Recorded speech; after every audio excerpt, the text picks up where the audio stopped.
যারা পেঁয়াজ খেতে ভালোবাসে তাদের জন্য আমি একটা রেসিপি বলছি। প্রথমেই দইয়ের মধ্যে জিরার গুঁড়ো, ধনিয়ার গুঁড়ো, কাশ্মীরি মির্চ আর চিনি ফ্লেক্স দিয়ে একটু নাড়িয়ে নিতে লাগে। ওইটা যখন একটু মিক্স করে হয়ে গেল তখন একটু হলুদ দিতে লাগে। তারপরে এই ঘোলটা একটু সাইডে রেখে কড়াইতে জিরা ফোড়ন দিয়ে এই ঘোলটা দিয়ে দিতে লাগে।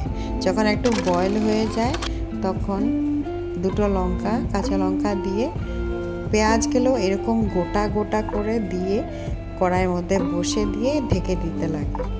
আপনারা ভাবছেন যে কড়াইয়ের মধ্যে আমি কেন গোটা গোটা দিয়েছি, এই রেসিপিটার এটাই মেন কারণ যে পেঁয়াজগুলো গোটা গোটাই দিতে লাগে।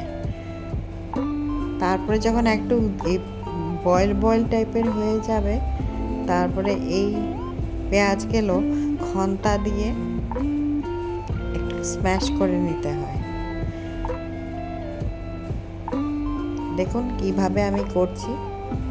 যখন এটা সব স্ম্যাশ হয়ে গেল তারপরে একটু নাড়াচাড়া করে এখানে আমচুর পাউডার একটু ছড়িয়ে দেবেন।